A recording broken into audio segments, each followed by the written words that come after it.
We're in a brand new series today. I'm excited about this. It's called Team. A little old, some of you don't even know about that. That's old school Tecmo Bowl right there. Anybody know about Tecmo Bowl from back in the day? All right, half of you, that's good. But we're in this new series and we're going to talk about encouraging you to get on the right team. We want you to get on the right team. Today, we're talking about small groups, being on team small group. We got a pep rally planned at the end of today's service. It's going to be crazy in here. But over the next few weeks, we want to talk about teams. We want you to be on team marriage. We want you on that team. We want team friendship. Me and AJ are going to get together and we're going to do a tag team sermon on the next generation, on how we can be a team for the next generation. Next week is Team Jesus. And what's happening next week, y'all want to come back next week because right now we got 4 or 5 people who said, I've given my life to Christ and now I want to take my next step and we're going to get baptized next Sunday. Yeah, it's good stuff. So if you want to be a part of that, and if you want to be baptized, call me, text me, come talk to me after church today, or register at our website. We'll make that happen for you as well. But let's get to today. All right, let's go. That's how I like to say it. We're going to go. All right, I'm loving the football jerseys out there, so let me just kind of see where my people are a little bit. All right, where are all my Jet fans? Dang it. Where'd my wife go? She was the only one. Okay, she abandoned me. It's all good. It's all good. All right. She's hiding. Where are the Cowboy fans? I'm going to throw some shade on y'all today. Just get ready. All right. I got you. All right. Any Texan fans out there? All right. Bengals. Let's go. Okay. All right. All right. We got to go. Chiefs. Y'all just cheering because they're going to make third Super Bowl in a row, right? No, right here on this front row, we got a miracle taking place. There are Chiefs and Cowboys sitting together. Like, this is an absolute miracle right here in Chiefs. You've been waiting for a miracle. There it is. I'm just... 49er fans. Okay, just one. All right, just one. That's all you got. That's all. I won't leave. I can't go through all the teams. Okay, I can't go through all of them. All right. But obviously, a lot of us, not everybody, but we like some football. And I can't wait to go home today. And I'm going to watch the Cowboys and Browns. I'm not going to send any text messages. I'm not going because I know it works both ways, right? All right. And then tomorrow night, I'm going to watch the Jets. I'm sorry. They're going to beat down them 49ers. I'm just saying, it's the year. It's their year, all right? But here's the deal. As I thought about she's going to beat me up, probably. As I thought about small groups, and how that ties, I started thinking about the huddle. Just think about the huddle of a football team. I got a picture of a huddle right here. Some of you are going to like this. Okay.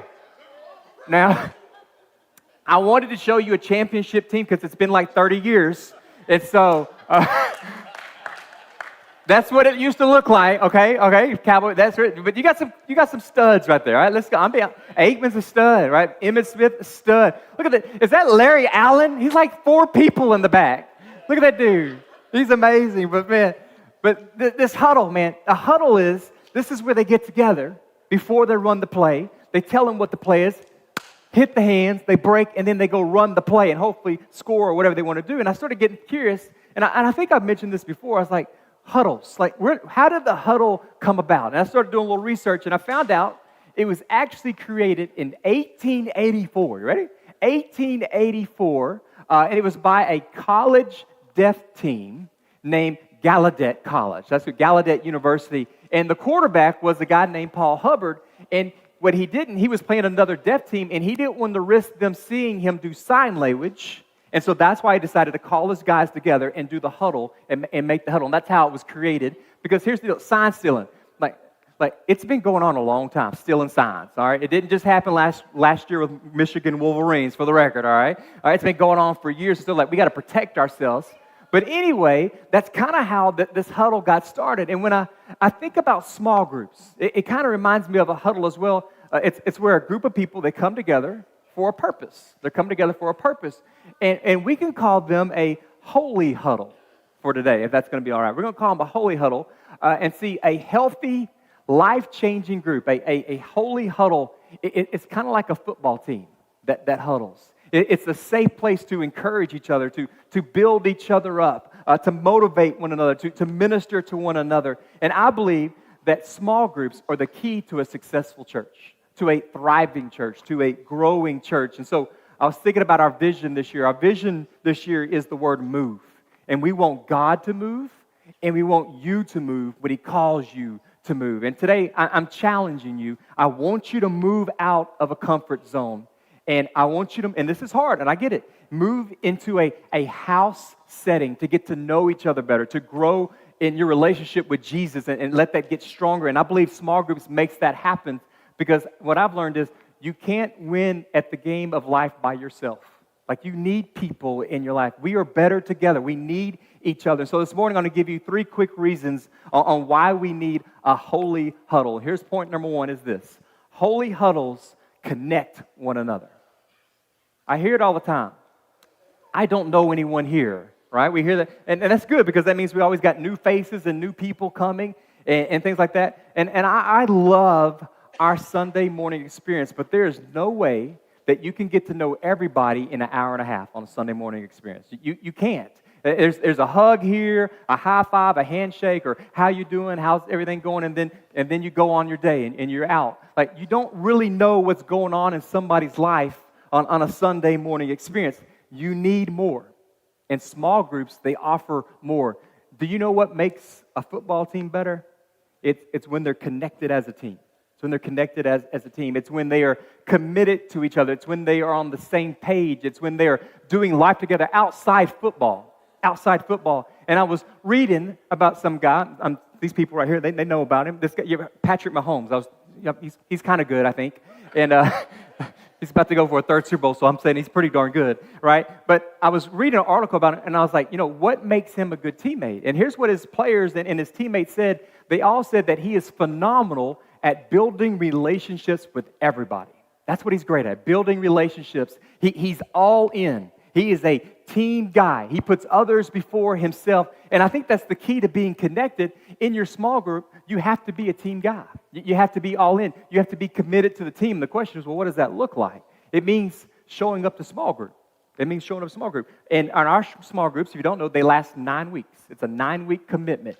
All right, and that's being involved. And this year in your group's either going to watch The Chosen Season 4, which is a story about Jesus and his small group, his disciples, or you're going to dive into a Bible study and you're going to go through the book of Ephesians. And if you dive into the book of Ephesians, by the way, everybody in that group, you're going to get a free journal when you show up to the small group on that day. And then after your 9 weeks, after November, you're going to take December off, and then you're going to come back for a second semester of 9 weeks starting in January. And so it is a 2-semester commitment. That's what it is. And one of my favorite parts about small group, I don't know about y'all, but I love the food, okay?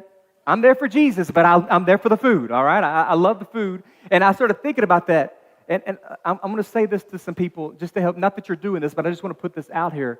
When it is your turn, if your turn to bring the meal, because we kind of split it up and make it work, like, don't call or text the small group host and say, hey, by the way, I'm not going to be able to bring that meal tonight. Like, don't do that, okay? Don't do that. Because I'm just saying, they're already stressed out. They got people in their house. They're cleaning the house. They're trying to get the lesson prepared. The last thing they need to hear is an hour before small group starts that we can't get the food. So I'm just saying, not that you do that, but let's not add any stress to them. That's just a shout out for looking out for my people. But I'm just starting to think, what if Patrick Mahomes says, you know what? I just don't feel like playing today. Yeah, I'm just not going to show up. I got things on my mind. I got things to do. Like, he's not going to do that because that would hurt the team. And that would hurt him at himself. And he wouldn't do that because he's a good teammate, right? He's a team player. He's going to put others before himself. And the question is, are we willing to do that, church? Are we willing to do that? A team cannot win with one player. They cannot win. It takes everybody to win at the game. And I believe small groups, they work the same. And so what I'm saying is, like, we need you there. But here's the problem that we're facing in today's culture is more and more people are isolating themselves. They're isolating themselves from others. More and more people are lonely. Here's what I found a statistic. 1 out of 3 Americans feel lonely at least once a week. 1 out of 3 Americans feel lonely at least once a week. And man, that's not healthy. We need each other. And I believe the best way to help with this is by being a part of a small group family. And listen, I'm not crazy. Like, I get it. like it can be awkward. Can we just be real? Like it could be awkward going into somebody's house that you don't know. Like I get that. All right, it's a little bit weird. You're going into a complete stranger's house. You're gonna eat together. People are gonna share some prayer requests. They're gonna open up about some things in their life. Like that could be challenging for some people. And then there's the other reason: you're tired. Man, you've worked all day long, and now you like, I got to go to somebody's house at 6:30 tonight. Like, really? I got things to do. My kids got school. They got a spelling test on Thursday. Like, these are things I'm thinking. But, like how are we going to do all this, right? But then you're going to get there, and you're going to get what you need because you're going to find some encouragement because that's what's going to happen in these holy huddles. You're going to find people who want to connect with you and do life with you outside this church building. New friendships will form. New families will be formed. And I was thinking about something. And I'm going to be real transparent with you. Being in ministry, being a pastor, it can be lonely at times. I remember when a pastor told me, when you become a pastor, you're going to become lonely. Oh, no. But it is. And this isn't a pity party for me or my family. I'm just being real with you. Because not everybody wants to hang out with the pastor and his family, okay? I don't know why. I mean, look at this, right? Whatever. But it is sometimes, and I started thinking about why is that? And it's sometimes because I feel like, and I could be wrong, but I feel like sometimes people feel like they can't be themselves around us. And like I show up, and I've had this happen, like somebody smoking a cigarette. They're like, hiding it, putting it out in their hand or something like that. Or like, what, really? Or they got a beard. I happen to pull up and they're hiding the beard. You know what I'm saying? And it's throwing like, you don't have to do that. You know what I'm saying? I guess I feel like I'm going to come in there and judge and be the big judge or something like that. Like, I love you for you. You know what I'm saying? And I hope it comes back for me as well. Like, I'm there for you. I'm on your team. But ministry, it can be lonely. But what's helped me is my small group. It's my small group. I've truly enjoyed my Silsby family for the past, I say 3 years we've been together. I feel like it's an environment where everybody can be real and everybody can be themselves. We have become family. We've got to know each other better over these few years. We've learned the things about each other that we didn't know about each other. This small group, they know me. They know my quirks. They know things about me like this. Like, you won't believe what one of them did for me yesterday. I'm going to share this. And I got permission to share this. But I got a surprise of a lifetime from one of my small group members. And as you know, obviously I'm a huge New York Jets fan, right? I'm also, to make you hate me even more, maybe why you don't want to hang out with me, is I'm also a big Oklahoma Sooner fan, like Boomer Sooner, right? All in. And that's because I went to a Bible college in Oklahoma, and they changed me. I'm sorry, they changed me when I got over that environment, right? But yesterday, Miss Betty Cheek, and she's back there somewhere. I can't see it, it's so dark back there, but she's back there. Miss Betty Cheek came over to my house, and she dropped a package off at my house, at my door. And then my wife said, "Don't open it." She goes, "You got to wait for me." And I was like, okay. And so we come in. I'm like, "Well, what is this?" She goes, I can't tell you. I'm like, "Okay." And so she said, "Well, open it." And so I open it up, and it's got a candle in it. I'm like, "Okay, a candle, okay, all right." It's got a candle spray. I'm pretty sure it was poopery spray. Poopery. You know what I'm saying? I don't think it was it, but she knows me well, I'm guessing, is what I'm thinking. All right? They had some money for the kids, for them to go buy them some presents and so forth. And then there was a card for me and my wife. And when I opened the card, let's just say I think I needed the poopery spray at that moment. Okay? You got me? Like, when I could not believe what I saw, because inside this envelope is something that I've wanted to do for years. Like, you know them bucket list items? Like, it was on that list. And what I had was, she gave me 2 tickets to go watch the Oklahoma Sooners beat down the Texas Longhorns. Like, the Red River battle, the rivalry, the game of all games, the Cotton Bowl game.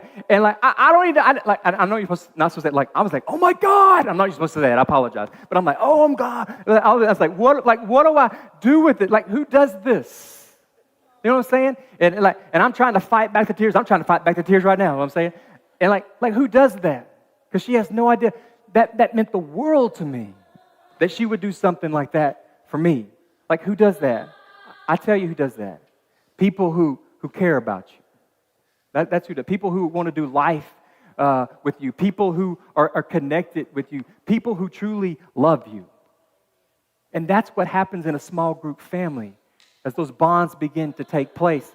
I'm not saying you're going to get tickets to a game if you join a small group or anything like that. Don't get your hopes up or anything.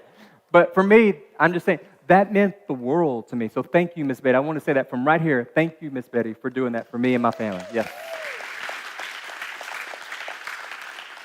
Throughout the Bible, though, not just something I'm just spitting up here. Like, throughout the Bible, it teaches us that we need to be connected. Hebrews, let me give some scripture. Hebrews 10 says this.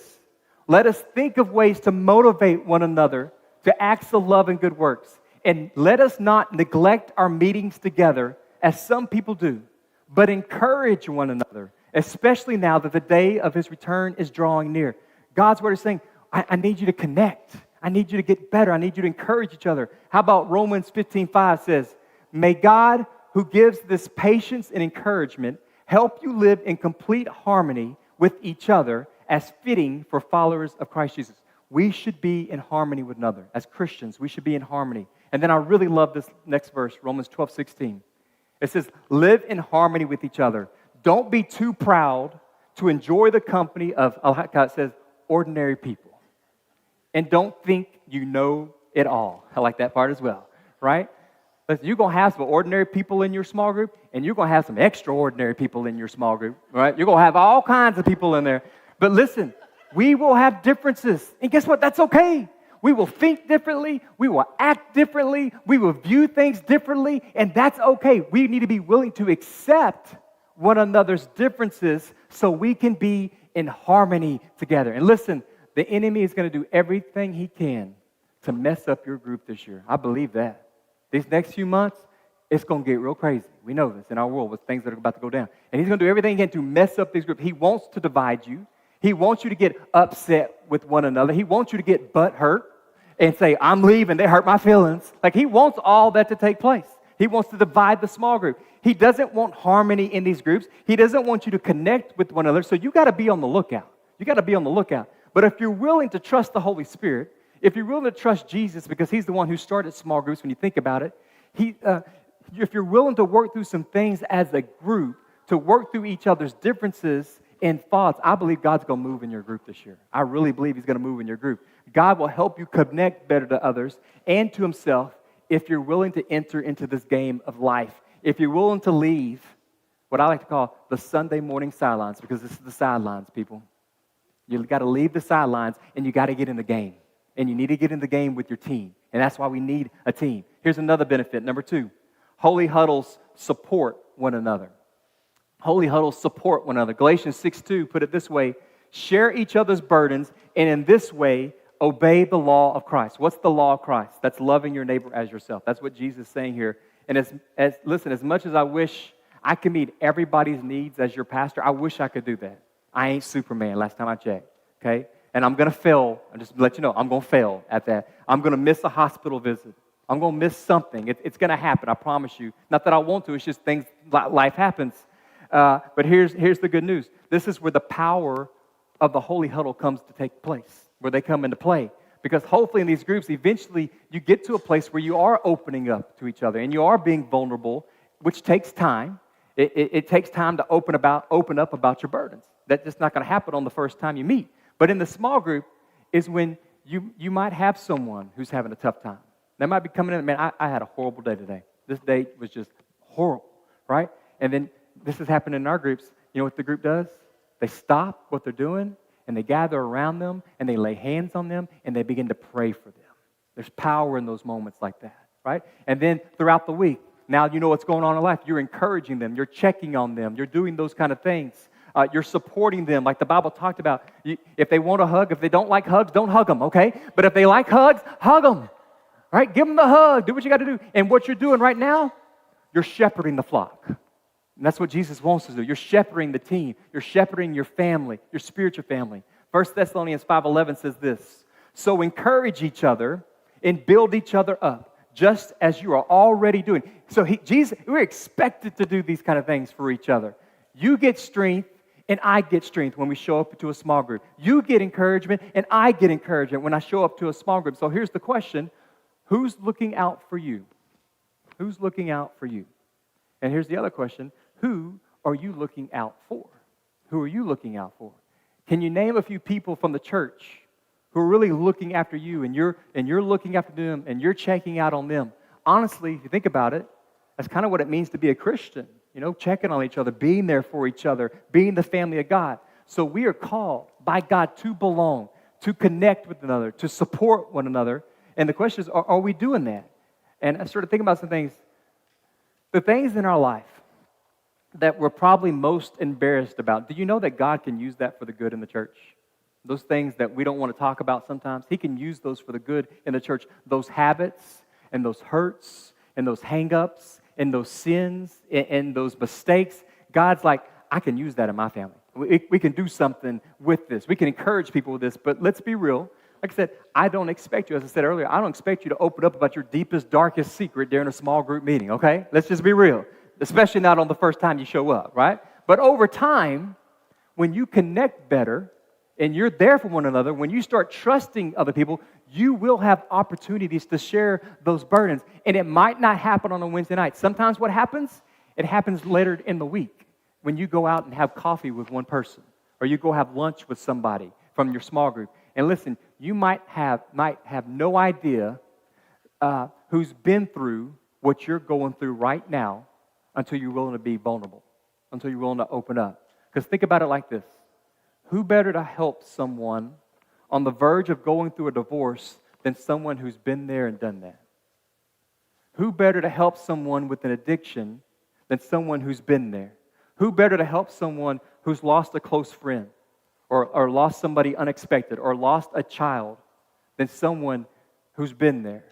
Who better to help someone who's been abused than someone who's been there? Who better to help someone who's depressed or anxious or having suicidal thoughts and worrying all the time, as we talked about last week, than someone who's been there? Whatever it is, I'm telling you, good or bad, God can use that and He can help. There is nobody in this room who doesn't need support. Don't be playing. There's nobody in this room who doesn't need support. And that support, it comes in many ways. From an encouraging phone call, text message, to a lunch, to a coffee, to a hug, if that's you, right? Someone showing up to the hospital when you're at the hospital, someone bringing you a meal when you need some food, or when, my favorite part is when we celebrate life together. Because that's part of small groups as well, celebrating together, celebrating the wins. And over the years, and the groups that I've been a part of, we have celebrated births of babies. We have celebrated answer prayers. We've celebrated people getting engaged. We've celebrated new jobs and miracles taking place. People coming home from the hospital. We've celebrated, one of my favorite things is when somebody from the small group gets baptized. And you get to be a part of that as a small group team. Good teammates support one another. And every one of us, we need that in our life. And so these holy huddles, they connect us better. They give us the support. And the last thing I want to say about holy huddles is this. Holy huddles must break the huddle in order to make a lasting impact. I'll explain that in a second. But holy huddles must break the huddle in order to make a lasting impact. Think about football team. A football team has never won a game by staying in the huddle. Am I right? They've never won a game by staying in the huddle. I mean, the huddle is nice. Like I said, it's a safe place to encourage each other, get each other pumped up and so forth. But the real action takes place when you break the huddle as a team to make an impact. And I didn't want to share this story, but I'm going to share the story with you. I started thinking about great college football games. I think one of the greatest college football games of all time was 2007 Fiesta Bowl, Oklahoma Sooners versus Boise State. Some of you don't remember this game. It's okay. I'm going to catch you up on it. It was kind of described as David versus Goliath. That was the kind of game it was supposed to be. But this game was absolutely incredible. Trick plays. Oklahoma came back from 18 points down in the fourth quarter to tie the game. There were these dramatic on-the-line game moments. There was these unbelievable fourth down conversions. It's like fourth down and 30, and somehow they hit the pass, right? It's crazy. And then they ended up having to go to overtime in the game. But in the end, is there a football right there? Yeah. Toss that, baby. Hand off, okay. I wanted to see what you got there, Kirsten. I want to see that arm, make it work. In the end, it was tied, and Boise State had the ball, and they had to run a 2-point conversion. And so the quarterback's got the ball, and then the huddle, they break, and then they hike the ball, and he gets it, and I hope I don't trip, and he gets it, and he called the Statue of Liberty play. And so what he did was he goes like this, he goes back, and he throws it. He plays like I'm not going to throw it. Don't worry, I'm not going to hit anybody. I got amazing aim, but I don't want to hit you, okay? But he goes like this, and he plays like he throws it and does that. And then the running back takes the ball, runs it, takes it, and goes right into the end zone, and Boise State wins the Fiesta Bowl. And then to make things worse, the dude that just scored the touchdown, he runs over to his girlfriend, and he gets down on one knee, and he proposes to her. And she said yes. I'm like, you suck. I can't say that. She said yes. I hope they got a divorce. No, I'm just kidding. I just somebody research that. I don't have no idea. I'm just messing. Oh, I'm ashamed. My bad. Forgive me, Father. Yes. But here's the deal. As I thought about the end of that game, like I wish I could have been in the Boise State huddle. You know what I'm saying? Like what was going on there? Because they're talking to each other. You know, they're smiling. Like, no one thought we were going to be in this game. Nobody thought we were going to win this game. Like we got this. We got to play for this moment. We're going to trick them. We're going to play like we're throwing that way. We're going to sneak that hand off, and you're going to score, and you're going to propose to your girlfriend. I bet that was part of the play. I don't know, right? But they did it, and then they won the game. And throughout the Bible, man, men and women have been challenged to leave the huddle, and it was at a cost.